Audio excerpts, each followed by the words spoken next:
Good afternoon, everybody. Hope you had a good weekend. Here with Josh and Paul. I'll give you an update here in Connecticut and what we're seeing around the region and around the world. These are the numbers since Friday, so the 3 days worth of numbers. I think the relevant things to see is 72,000 tests, so we're still running at 150,000 now a week. We've just done our 2 millionth test. We are long on testing, and we think it's really important in order to constrict the spread of this COVID virus, and we're going to keep at it. The positivity rate, 1.7%. Not a good number, but not a number that's spiking up, at least over the last 3 days and longer. Hospitalizations and deaths, big numbers, 3-day numbers, but numbers we hate to see. If we're at 1.7%, you'll see later that the positivity rate in the United States of America is 5.3%. Give you a little bit of a perspective on where we are. This next chart is another eye exam for you. We love to send you to an optometrist. But what it tells you is, look, the bright red, you can see that's the United States. You can see that's Argentina. You can see that's Europe. Those are 14 per 100,000 testing positive. So we are one of the most infected countries in the world. That said, if we're at 14, France is at 33. Spain and UK are, about double where we are as well. That's just a reminder because Europe was had a 1 month head start on us going back in the spring. They were doing very well during the summer, and you've seen what is spiking up there. It's worth noting that the pale colors, which is now moreover in Asia, China, as well as Japan, there the infection rates are virtually zero. You got to check the numbers, no question about it, but the numbers, the infection rates are zero. Very strict in terms of the protocols, very strict in terms of the testing, draconian in many ways, as you remember how they, locked out Wuhan province, but it has paid some dividends. And you maybe saw our Department of Labor numbers for Connecticut came out today, and they said our employment is down about 6% compared to where we were a year ago, 6% fewer people working. Moody's had said we've got about 88% of our GDP back, which is one of the top 10 in the country, but we're only 88% of the way back.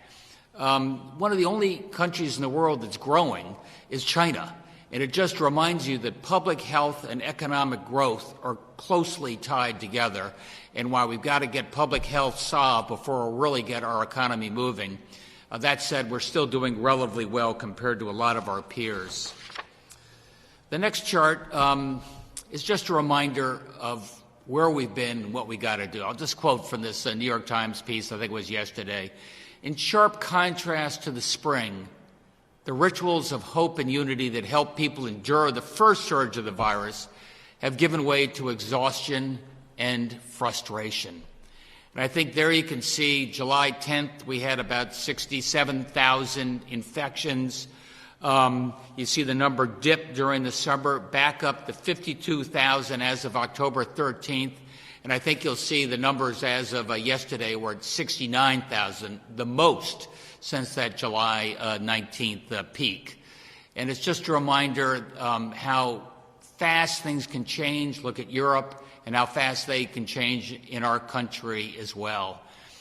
Back in April when we were so disciplined, the favorite phrase was, we're all in this together. And now as we approach, mid-late October, you see those numbers scooting up. We've gone from we're all in this together to I'm going to sue you if you made me wear a mask. We've got to continue to maintain our discipline and get this right.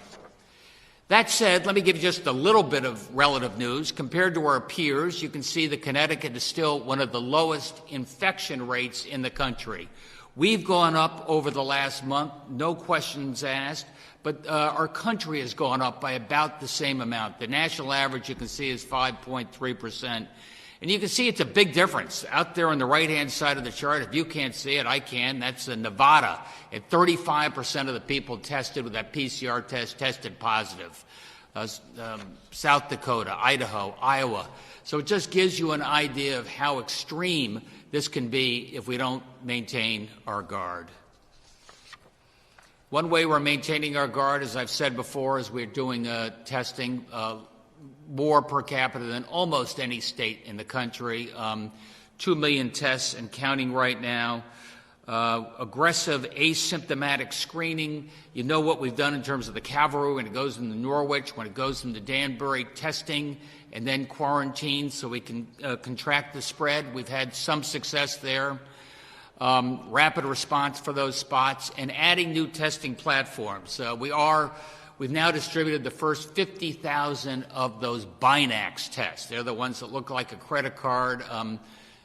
Nurse or anybody can administer them pretty quickly. You get a response in real time. And that's one of the ways that we'll be able to test folks who are symptomatic and make sure we know whether you're symptomatic with just a mild case of the flu or COVID. That's going to be part of our rapid response going forward. We've looked at where other testing probably in and around sports, because we've seen a lot of infections in and around sports, not necessarily on the hockey rink or on the playing field, but all the activities in and around sports, which are worth remembering.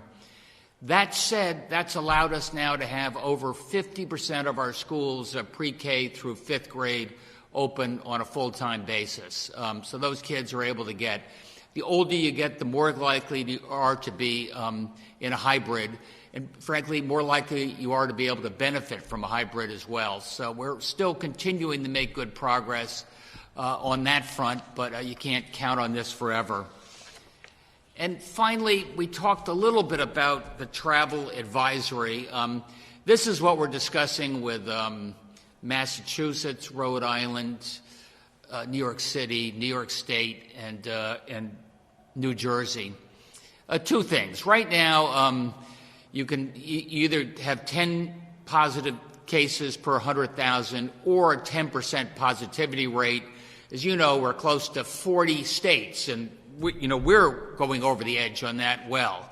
So we wanted to do two things. Say, rather than 10 or 10, it's going to be 10 positive cases and a 5% positivity rate. I think that means we brought the number of states that fall in that category from over 40 down to about 33, which is more manageable. Be strict about enforcing that, make sure they test, make sure they quarantine, and hold them accountable.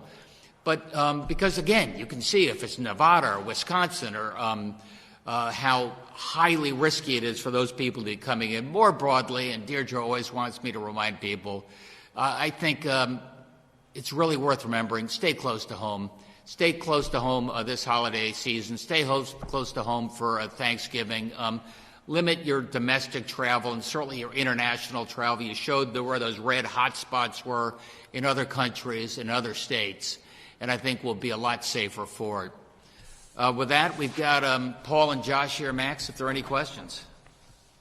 NBC, Connecticut.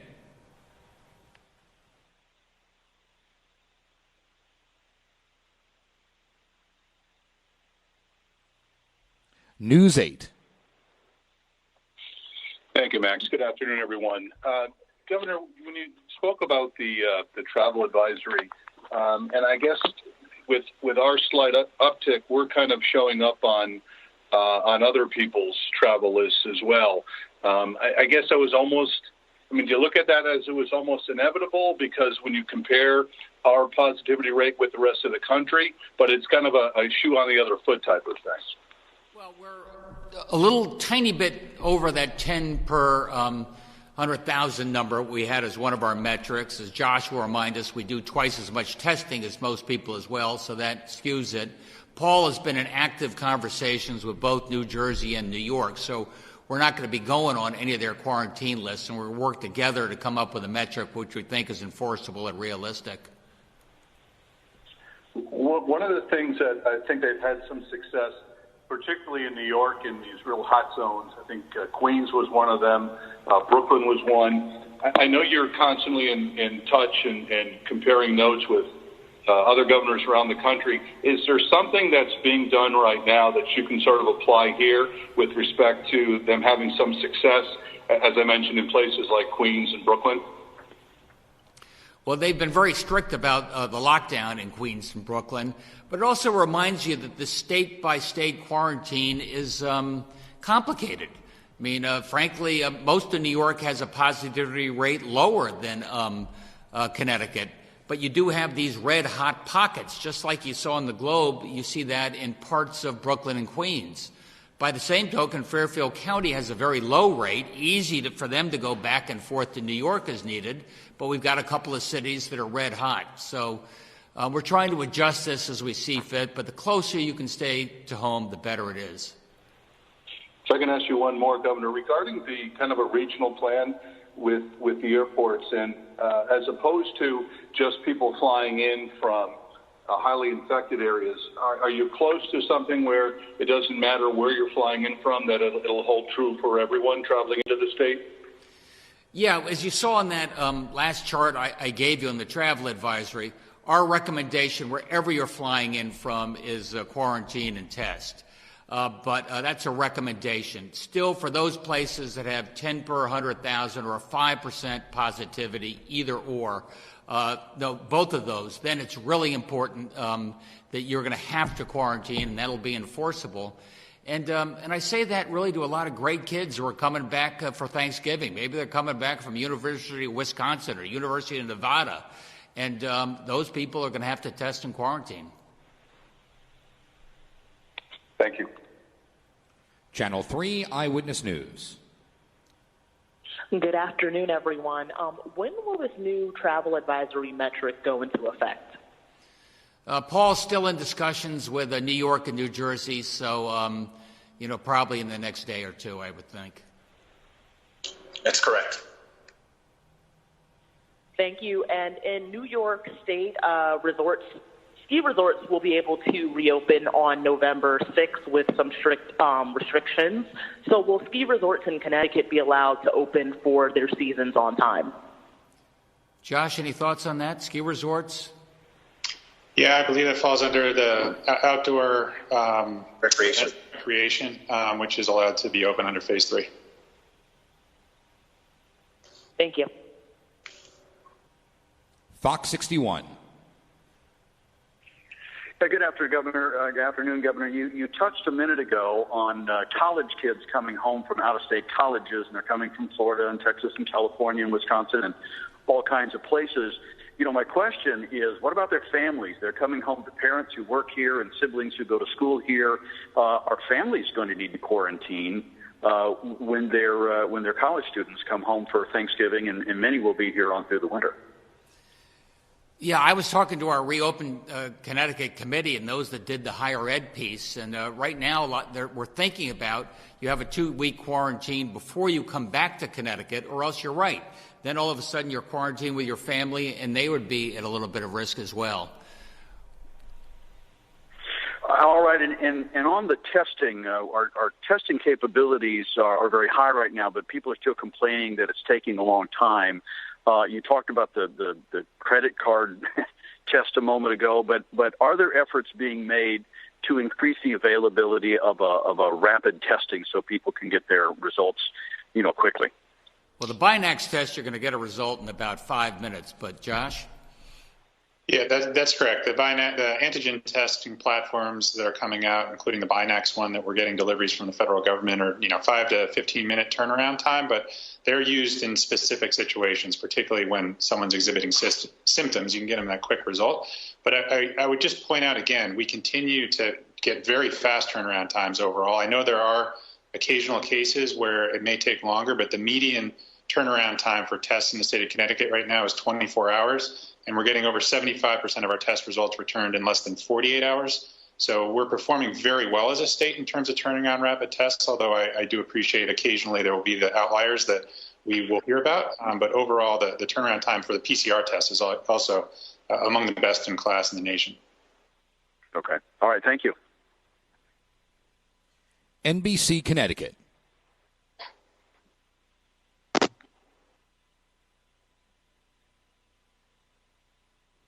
The Associated Press. Thanks, Max. Hello, Governor. Regarding the change in terms of the 10 and 5, are the other states like Massachusetts and Rhode Island and some of the other New England states, had they agreed to this as well? Yes. So right now, this is very similar to what Massachusetts implemented a day or so ago. I think New Jersey and New York we're still in discussions with, but I think we're all headed in the same direction.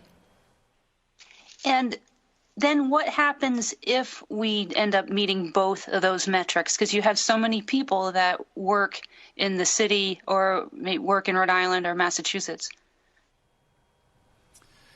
Meaning if we have to quarantine as regards New York and New Jersey, for example? Right.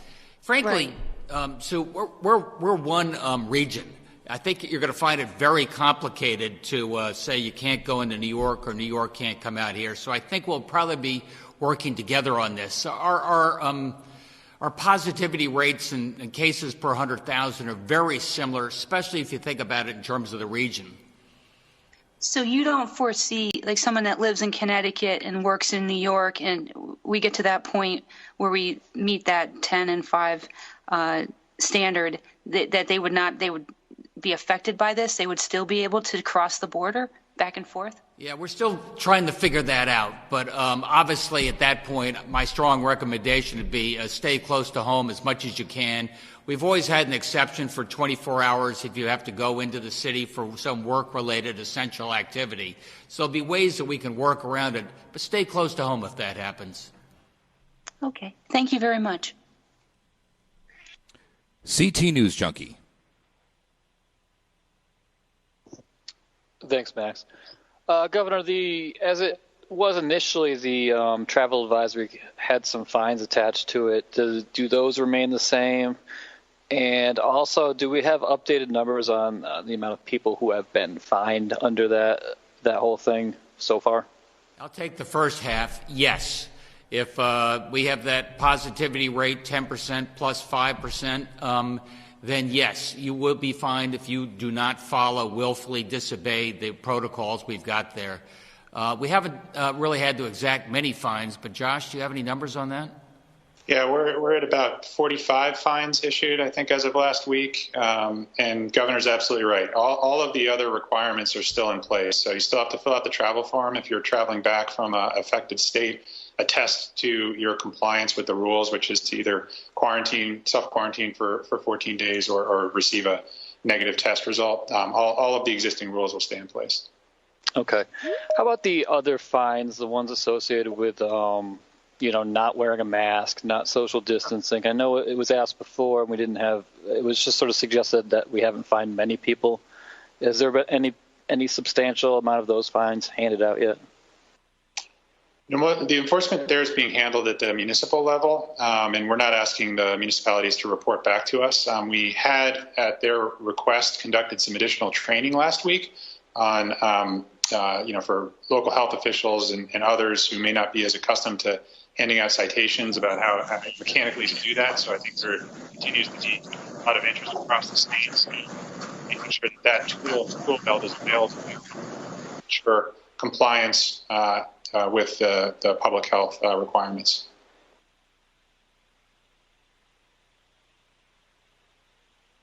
WTIC 1080 News. Hi, Mr. Governor. Is there still a Monday conference call with all the governors and the remains of the White House coronavirus task force? And if so, were you on that today? There was not one today. Secretary Azar did it last week since the vice president was otherwise engaged. What are the other governors telling you, and what are your thoughts on some of the really spectacular numbers you're seeing? Iowa has a 50% 7-day rate. South Dakota's in the 40s. South Dakota's in the 30s. Wisconsin's in the 20s. What about those rates? How did they even? I know they're sparsely populated in some cases, but how did they even get there?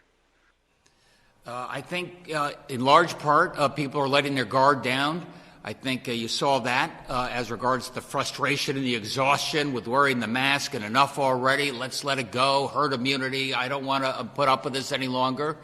A lot of it is related to people are moving indoors. It's not totally unexpected, as you know. You remember Dr. Fauci and Scott Gottlieb and Dr. Cohen. Everybody was saying in 1918 you had a second resurgence. In 2020 you're probably going to have a second resurgence.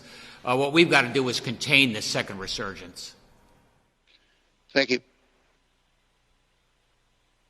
The Waterbury Republican American. Thank you, Max. In terms of the 45 individuals or so who have been cited for violating the travel ban, do you have a breakdown of state residents versus out-of-state residents? You got that, Joe? We do. I don't have it at hand. It's mostly Connecticut residents, but we can get you that breakdown afterwards. Yeah. Okay. Thanks very much. And I just want to be clear, Governor, on the new metric for the travel advisory. Is it both those, 10 per 100,000 and a 5% positive test rate, or is it either or? We've gone from either or to both. 10 cases per 100,000 and a 5% positivity. So we've narrowed the lens just a little bit. And what is it with these thresholds that you think are adequate or yes. I thought the other threshold was so broad that it was including about 85% of our states across the country, and it was becoming unenforceable. So we thought about, okay, maybe we'll just make this general guidance for all of our states. And then it was, you guys, everybody persuaded me, no, we still have some states, as you heard from the previous question, that have a 50% positivity rate.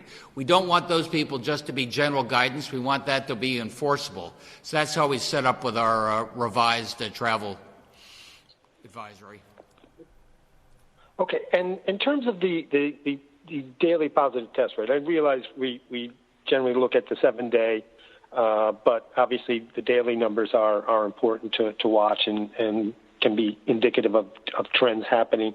How much is the degree that Connecticut is testing more affecting that rate? Well, I can start, and then Josh can jump in. Obviously, we're testing a lot more than other people. That doesn't necessarily impact our positivity rate, but it does impact the number of infections per 100,000. And secondly, though, to be frank, the more asymptomatic people you do test, that could affect the positivity rate. Anything else on that, Josh? I think that's right. I mean, clearly, we're testing per capita far more than most other states, and so we're going to identify a higher percentage of the cases that are out there, both symptomatic and asymptomatic, which is a good thing because then you can act on that. You can have people isolate. You can do the contact tracing. That's how we stop the spread of COVID. But we have seen the positivity rate go up as well. So typically, as testing has increased, you want to see the positivity rate go down. We've seen it go up a little bit. So there's no question that we are seeing more spread in the community. So that's why we need to stay the course, keep testing aggressively, contact trace, quarantine, and isolate. And Josh, currently, what's the 7-day rolling average? And then it'll be it for me. With today's data included, it's 1.9%. Connecticut Public Media. The Connecticut Mirror. Thanks, Max. Governor, right now, with the current metrics you're using, the 10 positives per 100,000 tested and the 10% weekly average, there are 36 states, Puerto Rico and Guam, where people would have to quarantine after visiting. Has anybody run the numbers to say, with the new metrics that we're shifting to, whether the quarantine pool would be a larger number of states, smaller number? Do you have any idea what it's going to do to the math? I think Josh told me that with our new metrics, it'd be 33 that would be on that quarantine list. And the number under the old metric was going to go up probably to something like 40. That's right, and it's obviously depending on what the states all report today. We haven't seen anybody else's data for today yet, and that'll all get aggregated on all these national sites overnight, and we'll have a clear answer for tomorrow. Okay. One other question, Governor. You had said a couple times that while there's no hard and fast number, if you see the weekly infection rate approaching or in the neighborhood of 5%, and if it's part of a clear upward trend, that might be the time to rethink things like phase 3 or some of the other ways that society's opened up. But now that we're using 5% as the threshold for travel advisory, is that still the area that you're also using as a guideline, or quite frankly, is 5% too late to consider things like rethinking phase 3?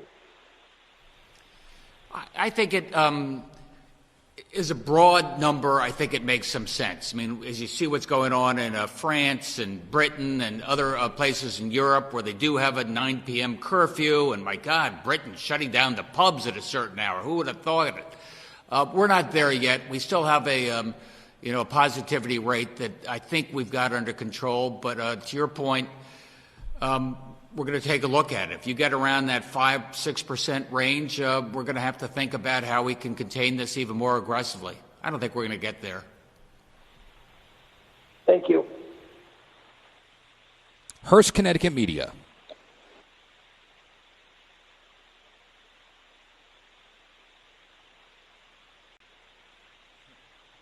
The Hartford Courant. Hey everyone, this is Emily Brindley from the Courant.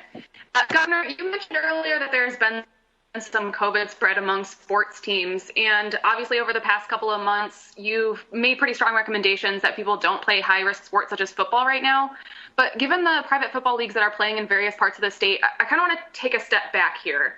So if you and the State Department of Public Health feel so strongly that high-risk sports shouldn't be played right now, how come you haven't actually banned those sports from being played right now? Why has that been left in the hands of local leaders? I think because education and sports, we've tended to treat more locally. But to your bigger point, let's say a month ago, we were thinking about football, thinking about hockey. Do I wear the mask? Do I have a face shield? Will that impact the positivity rate? Is some sports more high risk than others? I think now, a few weeks into this and talking to Governor Baker up in Massachusetts, we're finding it's all the activities in and around the sports teams. That's where the risk is. It's 5 people in a car on their way to that hockey tournament. It's 6 people in a room. That's where the risk is. Does that mean we're going to have to think about doing something with these tournaments where people are coming from far afield? Perhaps. I'm talking to my fellow governors about that. Otherwise, we're going to keep it local. But I would warn you, look, if you have one of these football leagues, we've seen a lot of infections in and around sports. And if that happens on the team, then it gets into the school, then you can't have school open for a while. So there are risks involved. I guess my question is, if you know that you have seen coronavirus spread in and among sports teams, and, in other areas where you've seen coronavirus spread, such as bars, for instance, which you've had no problem shutting down, why haven't you taken that same approach with sports teams? You know that there's risk there, so how come you've left it up to local leaders instead of just saying, let's eliminate this risk statewide? Again, I think a lot of these sports can be managed successfully. It's not the nature of the sport so much, but it's all those social activities around the sport. I do think that coaches and parents can take this seriously. They want their kid to be able to play hockey. And I think if they manage it well, you can keep the COVID under control in those situations. And secondly, we've always thought about education in the local sports as more of a local priority. Thank you. All right, I'm getting the signal here. Hey, Josh, Paul, thank you. We had a question about the COVID task force, and it just reminded me that 2 people that I really respected on that COVID task force was Dr. Deborah Birx. She was here last week and gave us some pretty good intel, and Dr. Fauci, who maybe you remember, beamed in a month or so ago. And I just thought it was really unfortunate when the president took on Dr. Fauci, said, I'm tired of hearing about COVID, and tired of hearing about Fauci and those other idiots always talking about COVID. He's been a disaster. I think it'd be a disaster if we don't listen to Dr. Fauci, we don't look at these numbers, we don't follow the safety precautions that we know that they work, and that's how we're going to get through this together, and I hope that's the attitude we carry. Thank you, Dr. Fauci.